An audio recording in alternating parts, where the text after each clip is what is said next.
Step into the brand new world of compacts. Dodge Demon 471, priced way down there, but it's got it all. Torsion bar suspension, unibody construction, smart, roomy, comfortable. New Dodge Demon joins Dodge Dart 471. The spirit of 71 is Dodge 71. This year, you can't afford not to be Dodge material. This episode is brought to you in part by the all-new Treo-Vision camera. Order yours today.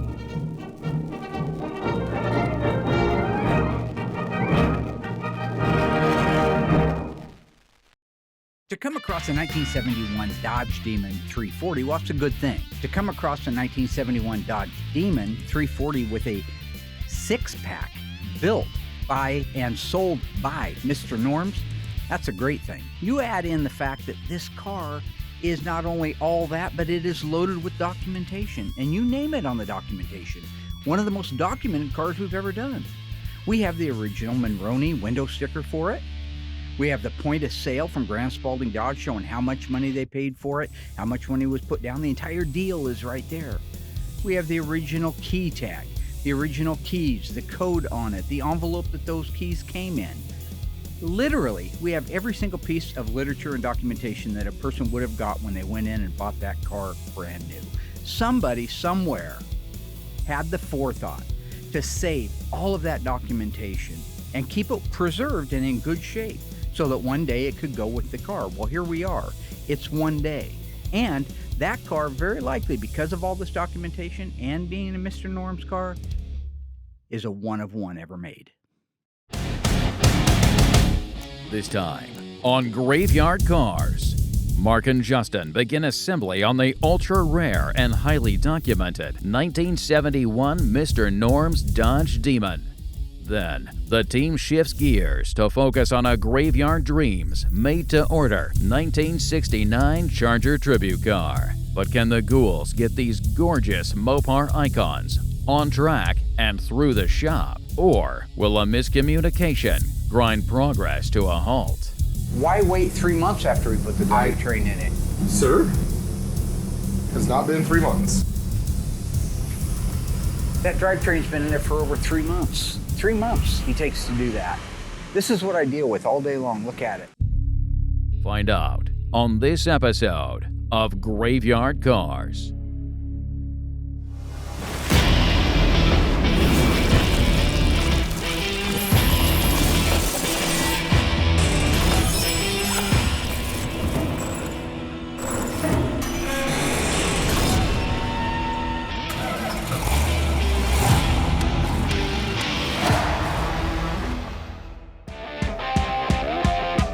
Just to catch everybody up on our little 1971 Dodge Demon.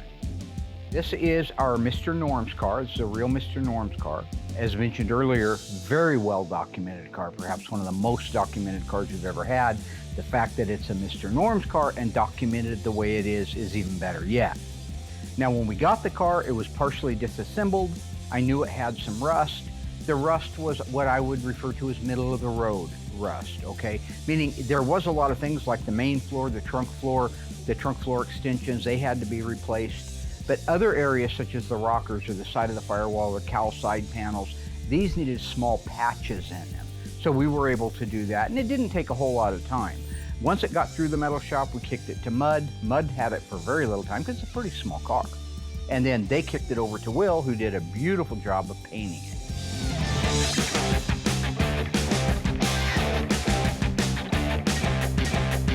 So the drivetrain Doug and I did collectively. Once it was put together in detail, we put it on the engine run stand, ran it for a while, found a little oil leak that wasn't really a problem other than Dougie kind of sort of forgot to tighten down the adapter for the oil filter. But with that done, we were able to put it on the K-member, all restored. Last time you guys saw the car, we had installed it in the car and were able to let the car down on the ground and have it as a complete roller.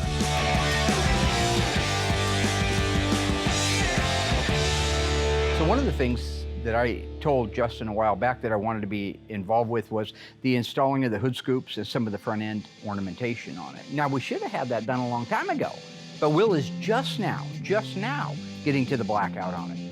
I'll get to the bottom of this right now. This is why I invented the whole trail cam in the first place, right here. Yeah. Will, right there. There he is. Question for you, sir. Will, why are you just Why are now... you with that stupid again? The tray cam thing is just absolutely insane. I hate every aspect of it. Why are you just now painting out the black on the Demon, Bubba? You don't want me to? No, I do want you to 3 months ago. What's it gonna take to get that done? Alyssa already broke one, and all of a sudden here comes another one. It takes good moments when you have like Wendell in his car, about ready to cry and all emotional. Then here comes Mark making it all about him with that piece of camera. Nobody likes it and it needs to just go away. Why are you painting orange if you're supposed to be painting black? Because I'm wrapping up the SEMA car. Oh, nice. I have a question for you. Yeah. What would it take for you to finish a car before you pull it out of the booth? What would it take for you to actually get a drive train in a car so I can put the stripes on it? We're trying to get ready for SEMA. I've got the orange paint going, and SEMA's always real time here at the shop, no joke. So it's like, you got to get stuff done. There is no time to screw around. Then he comes in with that dang camera, and it's just very frustrating. So about an hour out of my day I lose for silliness. How can you paint a car, physically paint a car, if it's not got the drivetrain on it? The painting aspect of these cars is very technical, and it's one of those things it's not like assembly that just, ooh, we gotta put a wheel on, big deal. What? This is technical. You need to be left alone. You need to be focused, and I don't get that luxury. It needs to have the drivetrain in it to put the stripes on it. Why? Because once you put the drivetrain in it, Josh will go over, do all his final adjustments because the car moves on a Wordley. And once he does his final adjustments, and then I put the stripes on, because I don't want to put the stripes on, have them adjust it, and have them not line up accurately. Now, that's a very good answer. I agree with the answer, but I have another question for you. Yeah. Why wait 3 months after we put the drivetrain in it? Sir, has not been 3 months. That drivetrain's been in there for over 3 months. 3 months he takes to do that. This is what I deal with all day long. Look at it. Mark's got me talking to, I don't know, a dozen or so clients that don't want to know where their car's at. And I'm like, then they're going to see the on TV, and they're like, no wonder why my car's not done.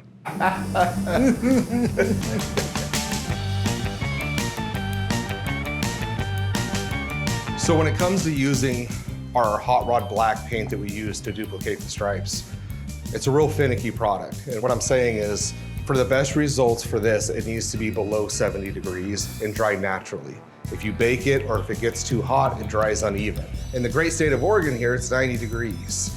And we're in this dilemma of, we need to get this car done so I can get it back over to assembly and get the car out of here. When you get with these temperatures in this product, what could happen is some spots will dry faster, some will dry slower, and it won't all dry evenly. So if I shoot it like 60 degrees, let it breathe, take its time, it all flows out perfect.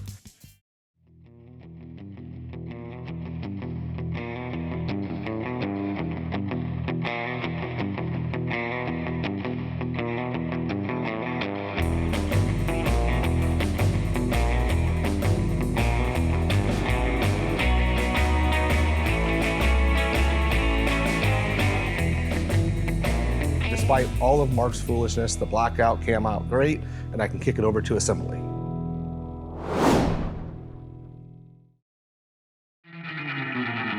Will finally got the Demon's Head done so we could get it all put together. I knew Mark was excited to get some of the stuff on the car, so I grabbed him and had him give me a hand. I'm actually really excited to see this car done myself. All right, so this one's got to go here, right? Yep. And then this one goes into that. Bottom. And then One down here. these two here. Okay. Yep, and then two up on the side that go to the fender. Great. Okay. So I'll just make sure. You want me to just put the end one in first? Probably, yeah. Yeah, that's the easiest. Makes the most sense. Well, it's nice when they go together like that. Beautiful. We really haven't done very many A-bodies, and there's a small group of people out there that absolutely love them. But by and large, in the popular world of Mopars, they are less desirable. They're less valuable, they're less desirable. We did do one a few years ago for Jim DeLucci, the 72 Duster 344 speed car. If you guys remember that one, he had bought it when he was very, very young, 16 years old, ended up selling it. 40 years later, he comes to me and says, can you build me a twin to it? He had the Monroney sticker, so we were able to duplicate the car. Now, there's a guy who loves his car.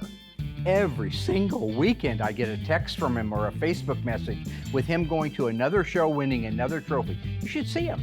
I know we have pictures. Tiny, find some pictures of that guy standing next to those trophies. Everywhere he goes, there's somebody that loves it, drives it, and cherishes it, and that's an A-body. So you can love all these different cars. It doesn't have to be $1 million car. Bottom one started.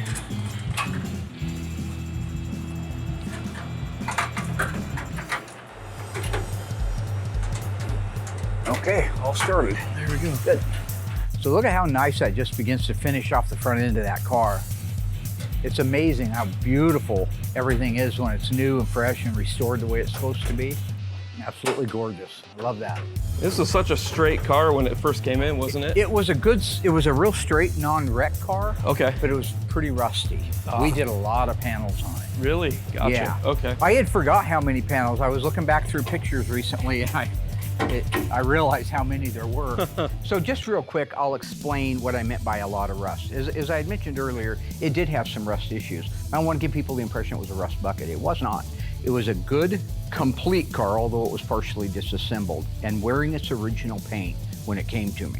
But after we got it back from dipping, that's when, of course, you find out all your sins. As I mentioned, we ended up doing the trunk floor and the trunk floor extensions. Really, the quarter panels, the front and behind wheel opening areas needed to be replaced down low, but the rest of the quarters are completely original. So in the world of replacing parts, that's not terrible. We had a lot of little patches to do, like in the frame rail we had a patch, in the cowl side panels we had a patch, we had some little ones in the front of the rocker that we had to address. You know, a lot of little things like that that don't really compromise how much metal is original on a car. To me, the biggest thing was that his hood was ironically just rotten. So rotten that we ended up getting another hood and making it into a true 1971 Dodge Demon hood. But we had his original one and we never dipped it. It was quite a bit.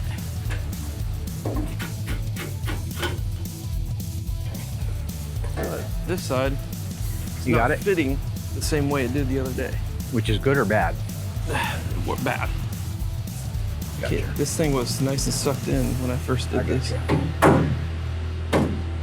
That's nice. It's better. One thing I really like about having Mark around when it comes to, you know, doing some of the assembly on some of these things is if you have to hit something, it's his shop. He can hit it. He owns this place. And it's out of my hands if something happens. Because if I hit it, breaks or cracks, that's on me. I know it sounds funny, but it's true.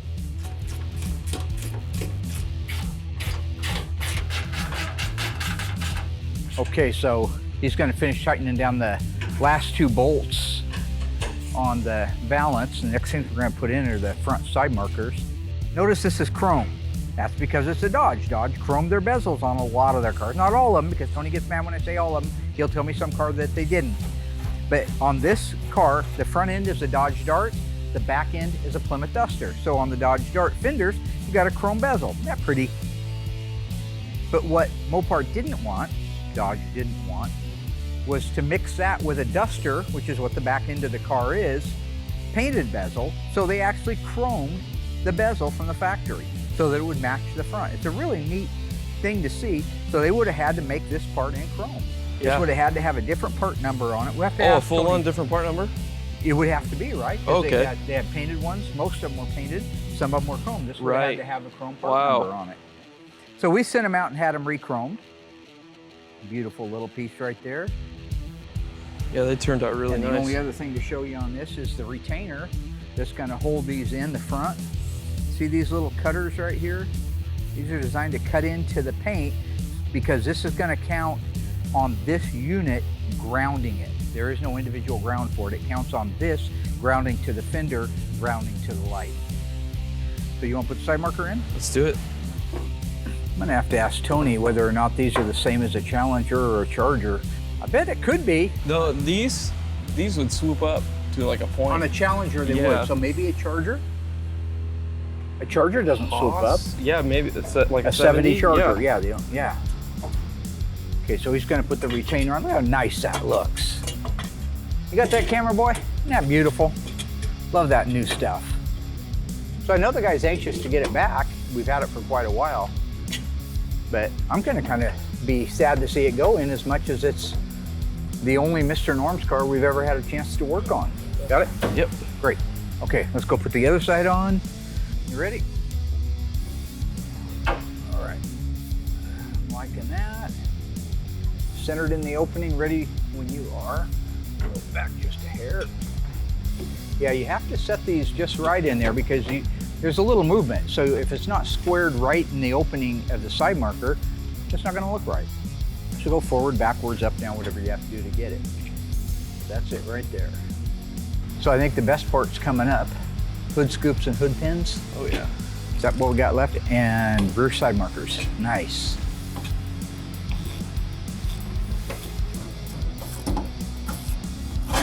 Okay, that looks great right there. Got it, beautiful. Now the fun part. We're gonna put on the hood scoops and hood pins next and rear side markers if we have time. So, remember the slaughtered lamb? Okay. American Werewolf in London. I call it a woof, like Teen Wolf. Remember Teen Wolf with Michael J. Fox? That was good. The sequel to it with Justin Bateman was not so good. Jason? Whatever. Jason Bateman, yeah. Now, I know not everybody gets to see every episode of Graveyard Carz, but something interesting if you look while we're working on the hood. You see the holes in the hood. Tony D'Agostino was out, the Sandwich Man. And we went over a 71 Demon that's very similar to this and had an opportunity to talk about our hypothesis on what these holes were. The thing that's real interesting is it's not on the car, but you probably have one around here because it's the same air cleaner used on an e-body. The 70 and 71 340 air cleaner is a very unique air cleaner. With the oval opening? Right, it has 2 oval openings. It's weird, it's like they left the snorkels off, why not? Right. And my theory is that on the A-bodies, well 70 Dart specifically started, it's essentially same hood, because I believe that they were meant to have ducts that connect to the hood opening. Because they're not functional, but they're cut out. Right. They're right. wide open, and they had, I don't know where his are They at. call it diffusers. They were these rubber gaskets that went around. It's a grommet opening, grommet, right? Yes, Yeah, yeah. exactly. Yeah. So there were other muscle cars in that area that used almost 442s. right. I was going to say 442s did. Exactly what I was Because they gonna had the say. stuff from underneath the bumper. That It was came coming in off the beak. Yeah. They built these in Hamtramck. So yeah, anybody that worked at Hamtramck in 1970 and 71 that was involved with these, tell us why. It's all set up for cold air induction.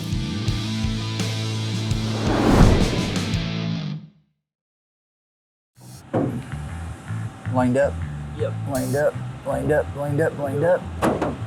Okay, I'll go ahead and raise it up. You're gonna have to hold the scoop in place. That's how I sound in the mornings, by the way. Is that? Yeah. That's how my wrists sound. Go ahead and hold on to this so it can't My go knees, my wrists, anywhere. Oh yeah. my back. Sucks getting old. Wait till you get older. I'm in my 40s now, so. I said this before, it's really nice to work with guys like Mark and Tony because they really know their stuff. I never paid much attention to the holes in the hood until Mark told me about them and how it looks like they were supposed to be a cold air induction hood. That's a pretty cool fact. You wish, right? I do. I don't know what happened to the 40s. I don't know what happened to the 50s. I remember the 30s pretty good. It's so weird that you just, I don't know why. Maybe nothing significant happened in those. I don't know. Too much drugs? Well, it was 30. Drinking? I think, oh, well, that was way earlier. I don't remember my 20s, you notice I didn't say that. Yeah. Yeah. Everything starts to turn into a blur after a certain time. They all the years just blend together. And it goes faster Yeah. and faster and faster and faster. I felt like my son was just born, now he's already 3. Yep. And it'll go faster. Older you get, they keep saying that, but it is true. Now, if you want to talk about time flying, the best example of it for our Graveyard Carz fans that have been tuned in for a long time is take a look at the pictures in Emma in season 1, episode 1 called Emma's Car. She's brand new. She's like a few days old. And look at her now. She's not real friendly with the pictures right now. She's in that stage where they're not huge fans of it. But I did manage to snap a picture. You will not recognize her. She's a beautiful lady, but she ain't that little baby anymore. And that's just 10 years going by. Maybe 11 or 12, it doesn't matter, okay? I'm still in my late 40s. These are exact replicas of those. These are Fasteners. originals. I think these are original, or are these the new ones from plastic that we got? No, These are the his scoops original. are original, but the fasteners, they're a reproduction. The fasteners are They're original. identical. Yeah, they look good. So these were his original scoops. I don't know if you can see all this, but there's the Chrysler Pentastar and the original part number. And the reason it's a 29 part number is this is the same scoop If you had like a 69 Dodge Coronet with a Ramcharger hood, this would be the scoop you would get on that. Or a 70 with a Ramcharger hood. But it's got the part number, it's got the Pentastar, and you can also tell, see that little shoulder on there? That keeps this thing from screwing in too far. And then these are the originals that we had re-chromed. So they came out really nice. They get a silver highlight here, and they get the chrome there. So they're really nice part. I'll just put my hand in there as a sacrifice if we need it. I'm lined up. Beautiful. Good? Perfect.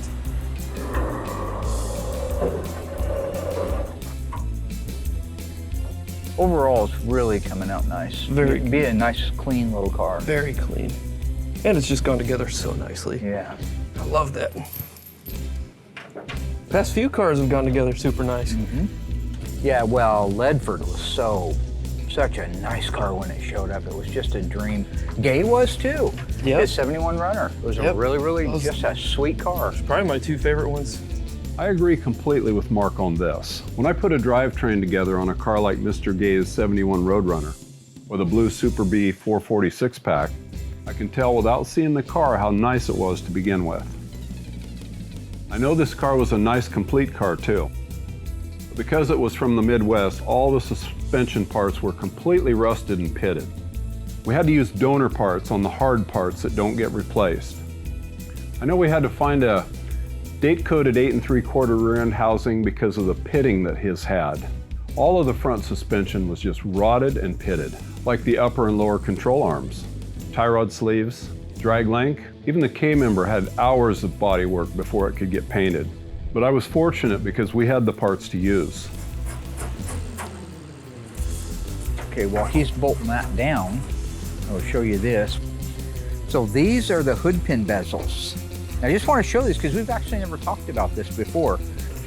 These are a cup shape. So when these go down and into place, they set up against this gasket like that, and they actually pinch that gasket in there. So this is just a really solid quality piece right here. You finish it off with a nice, beautiful new screw like that, and you've got the right look. Set that down on there for you. Okay, knock yourself out. There you go. Wow, I love that chrome. Absolutely stunning. Oh yeah. Just finishes off the hood so nicely. I think the blackout on the hood really helps it out a lot too. Just imagine walking into a dealership and seeing that. Once we finished working on the car, my little contribution to it, I think he actually put the side markers in after I was finished. We let it down and rolled it out in the middle of the shop. I really wanted to get a look at that thing with the trim and the ornamentation, at least most of it on there. And when you stand back and look at that front end, it is clean, it's sleek, but boy is it muscly. When you look at those scoops on there with the blackout, it's not just clean and sleek, it's muscle. You look down the side of the car, very, very clean. Now we still have graphics to do. We have a side stripe and a back end stripe to do. But even just sitting there with the wheel opening moldings on it, the mirror, the outside handle, the chrome, the trim, it's beautiful. It's really verging on a bit of a rich look. Get around to the back end and those Demon taillights, very unique in the Demon, that is total class. That takes it from classy at the back end, muscly at the front end, and just rich as hell down the side. That's a really beautiful car and I can't wait to see it done.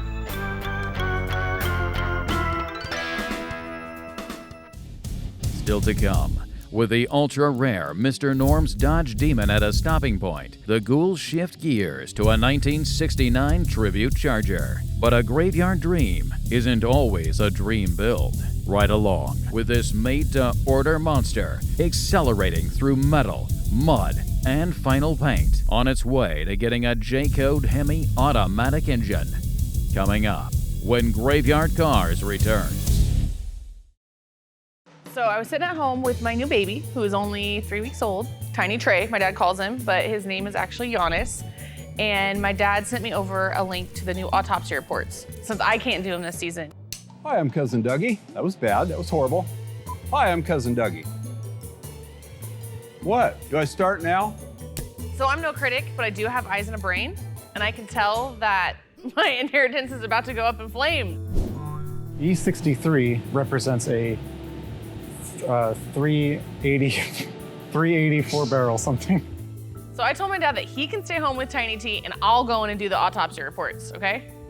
You're welcome. This all-original 1970 Cuda came off the Hamtramck assembly line with a 426 Hemi and 4-speed manual transmission. It's still wearing its original EK2 vitamin C paint. It's one of 284 ever made, and it also happens to be the subject of this week's autopsy report.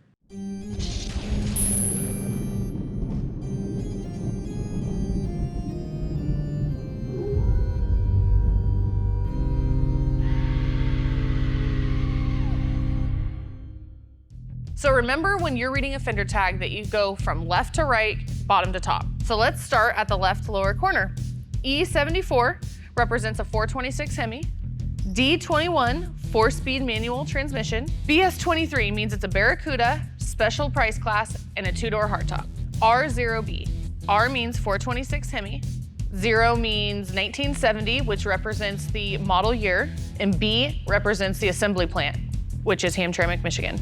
And just FYI, all Hemi Cudas were built in Hamtramck, Michigan.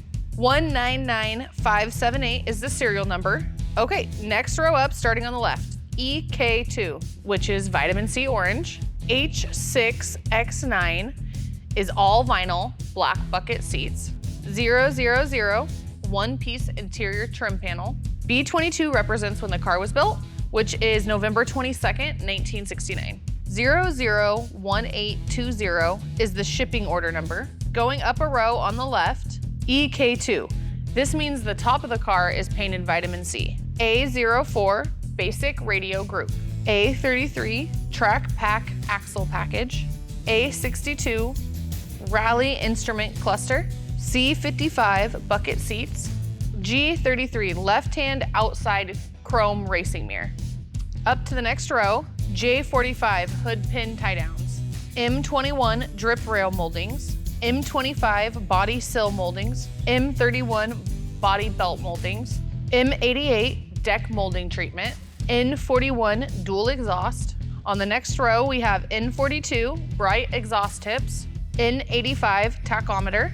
N96, shaker hood, which is mandatory on all Hemi Cudas. R11, AM music master radio. Y05 means build to US specs. And then here at the top, we have 26. That means 26-inch radiator, which, by the way, is also mandatory on all Hemi Cudas. EN1, that means this is the end of this sales code and also the end of this week's autopsy report. Thanks, guys.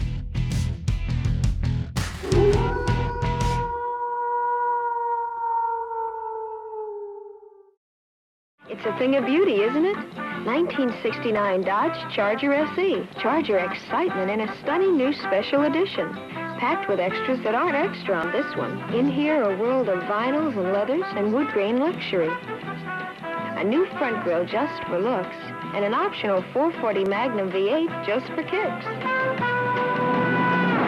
Charger's special edition for 1969. Dodge is turning up the fever now. All right, so a really neat car that's going through the shop right now is a Graveyard Dreams car. It's where you call me up, say, I've always wanted a 69 Hemi Charger. Well, good luck going out and buying one of those. They're a lot of money. So I had a guy call up, say he wanted a 69. He wanted it to look exactly like a Hemi Charger relative to everything, except not all dolled out with all the stripes and all the weird stuff on it. So he has commissioned me to build a 69 Charger that started life as a 318 into a 426 Hemi automatic with a Dana 60 354 gears. Triple black, well actually double black. Black exterior, no vinyl top, no bumblebee stripe, and black interior. So I've been working on taking the original car, which didn't look too bad when we first got it. If you look at pictures of it, it was a fairly clean, straight car. But once we got it dipped, that's when you find all the mud on it, lots of sins underneath it. But all the metal work's done on it. The body work has been done on it. I want to kick it over to Will so he can get started painting on it. But one of the things I needed to have done, because it's getting a 426 Hemi, is to install the subframe connectors that we're using now. These are a really cool, neat piece that needs to go in a car if you're going to put that much horsepower in it. I really love these subframe connectors. They really fit the bottom of the car like a glove. I enjoy how well made they are and how low profile they are. Since these things are so flush with the floor, it's really nice because you can weld them solid from front to rear. Basically, you're tying the front and rear unibody together with steel and prevents it from twisting or sagging.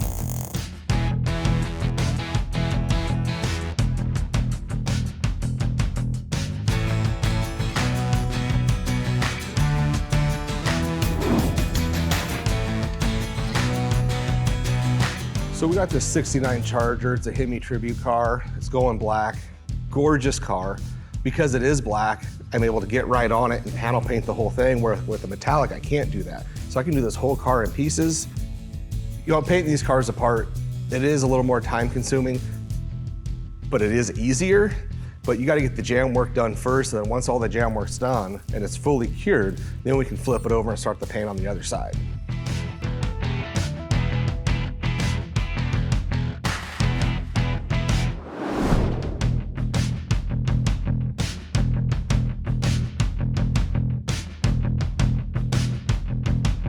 So once all the jam work's completely knocked out, I grab all the parts and pieces, put them in the booth, and then I start the single stage process.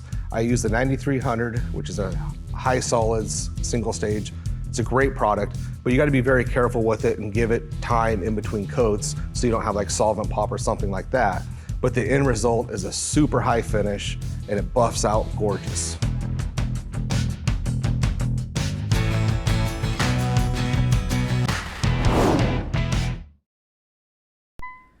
The standard engine in the 1969 Charger RT is the potent 440 cubic inch Magnum V8.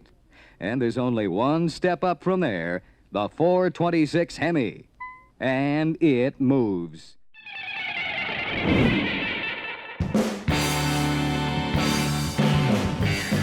So when it came to doing the body of the car, I had Brody prep this car from start to finish. We're almost at that point where I can completely cut them loose. So I looked the car over. Brody did a great job getting all the prep work done. So now at this point, the car's gonna go in the booth. He's gonna mask it up. Hang on. What are you doing? Do that again. Do what again? Okay, so where are we at right now on the 69 Charger? What is this? This is the new tray sound. No, this is dumb. No, this isn't dumb. This is actually brilliant. It's not even a Go ahead. microphone. No, this isn't stupid. That's not This even, is what is, No, it's a real microphone. It's a Bluetooth. no, it's not. Don't be a fool. So where are we at on the 69 Charger? Getting ready to paint it. No, elaborate on that a little bit more. Brody did a great job. He got the Charger all prepped. Right, talk to the audience and talk to me. Brody did a great job prepping the car, and at this point, I'm gonna go in the booth and spray it. One more time with some enthusiasm. I can't be enthusiastic when I got this stupid... Oh, I'll pull it back. Is that scaring you? Is that better? Well, I just don't want it all up in my mouth. All I'm doing is nobody's getting in your mouth. Don't flatter yourself. Just... Sir? You. Go. Brody did a great job prepping the car. It's in the booth. I'm gonna go in there, I'm gonna spray it black, and it's gonna come out great. Did he mask it up and prep it like the notes say? It's all masked up, ready to paint. Okay. Well, that sounds great. What is the first thing you do now that it's in the booth before you start painting it? Wax and grease it. Wax and grease? Correct. And then? Well, you said that, you just asked for the first thing. No, I need to know what you're, look at the note. Well, I don't First thing I do is lay down the sealer. I use blah, blah, blah. I So put we don't blah, clean blah, the blah car coats first? on it. Why don't you tell us in your own words? This is just I wax and grease. You just told me to. I told you what's written down because these are the bullet points. I wax and grease the car, tack and blow it, and then put a coat of sealer on. What kind of sealer are you using? DP50. DP50, is that a regular sealer? Yeah. Who makes that? PPG. How many coats of sealer do you put on there? One. How long do you wait after the sealer before you start top coating it? 1 hour. All right, you should repeat them back to me in the form of a question. I don't top coat it for at least an hour. Okay, that wasn't a question. I know. All right. What's it like to paint with sealer versus paint itself? Does it lay out any differently? Do you have to adjust your air pressure? I mean, we're trying to help people at home learn how to paint. Or well, it's hard to know if you were being silly, or am I trying to teach people? If we're teaching people at home, I don't need this. I'll put the first coat of sealer on, give it an hour, lays out nice. You can go in, see if you had like any pinhole you might miss, a sand scratch, any imperfections before you get to go over it with single stage. Because once you go over it with single stage, you can't fix anything. You're kind of committed at that point. You're kind of committed at that point. Yeah. So what kind of paint are you going to paint it with, Will? So we use our PPG. We mix this 4 to 2 to 1. 4 to 2 to 1. I was in the middle of talking. I'll do 4 coats. And because it's such a thick product, I give it about an hour in between Super thick. Between each coat, because if you get on top of it too fast, it'll probably solvent pop. So I like to give it an hour, and it'll take a good portion of the day to get this car painted.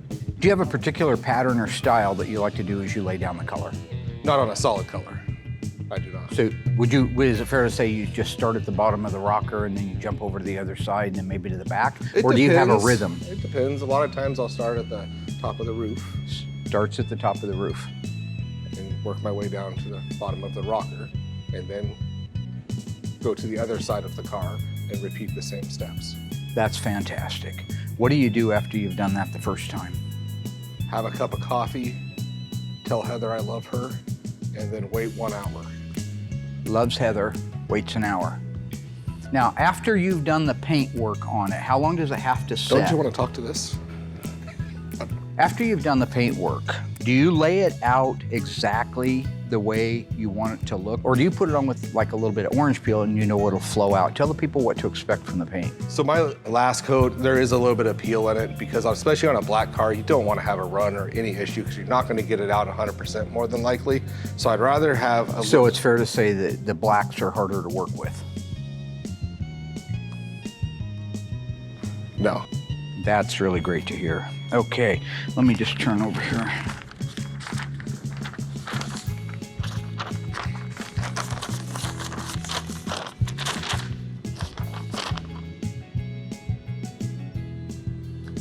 In your own words, I want you to say exactly. It's funny because when I was a kid, I remember people talking about how straight and perfect a body had to be to paint it black. At GYC, everything we do is perfect, so any car that we prep could be black. In your own words, but exactly like that. See what you did there?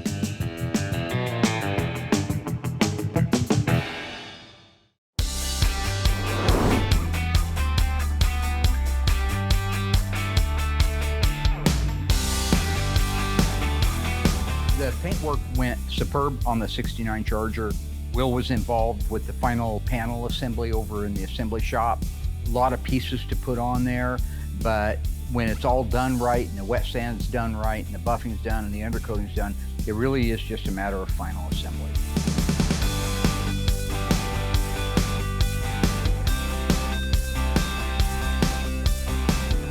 When assembling these cars, we start with the doors, and once we get those basically set where we think they need to be, we move on to the fenders.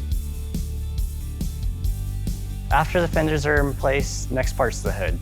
We really need everything on the car before we can do final fitment. There's multiple gaps that you got to align, so having every piece on there, you can't get it quite right until they're all there. So once the hood's on there, we just do a little bit of final fitment, and then bam, we got it.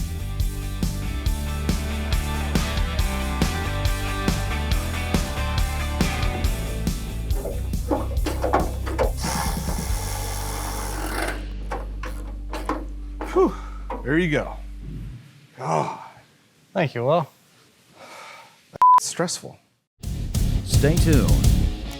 Now that the 1969 Tribute Charger has been reinforced with new subframe connectors and made its way through body, mud, and final paint, Mark and Cousin Dougie are finally ready to install the massive J-Code 426 hemispherical engine built to factory specifications.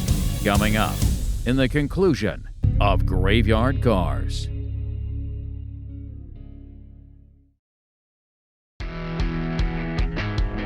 engine and transmission we built for this car came out nice. We started with a Mopar Performance 426 Hemi block. We built it out to factory specifications because the gentleman wants this to be as close to an original Hemi J-Code car as possible. We built out a 727 Hemi torque flight to factory specs as well. The rear axle is a new Mosier Dana 60 axle with 354 gears. And the K-member and front suspension are all restored to OEM assembly line specifications.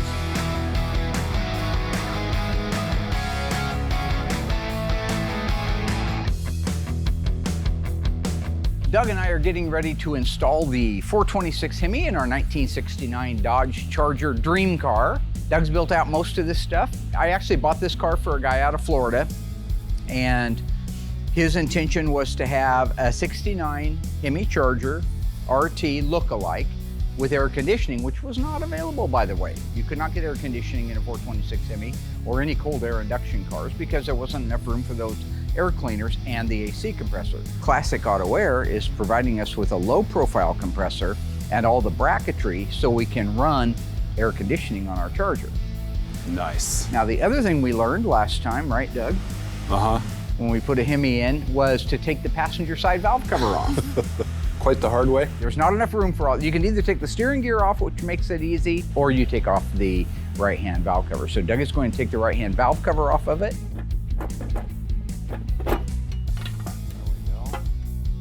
All right, isn't that pretty? Look at that. Ooh. Then we are going to raise it up into the car, install the cross member and the K member bolts. We've already installed the rear end, and then we'll be able to let it down and put our Kragers on it and our tires and roll this mother around the shop. So if you look at that engine going up into the cavity of the Charger, you can see why they call it the elephant. That's a huge footprint. You can also see where if that passenger's valve cover was still in place, the way it protrudes out past the rockers would either scuff the valve cover, which we've done many times, like on the Seafoam Turquoise 1969 Roadrunner. We end up having to touch up the valve covers on that. The 1970 Dodge Charger RT ended up scuffing that. So we've learned if we take them off like we have here, we have that extra 1.5 inches or 2 of clearance. And while 1.5 inches doesn't seem like much, it is. And it makes a big difference in the end when you're stuffing an engine in something.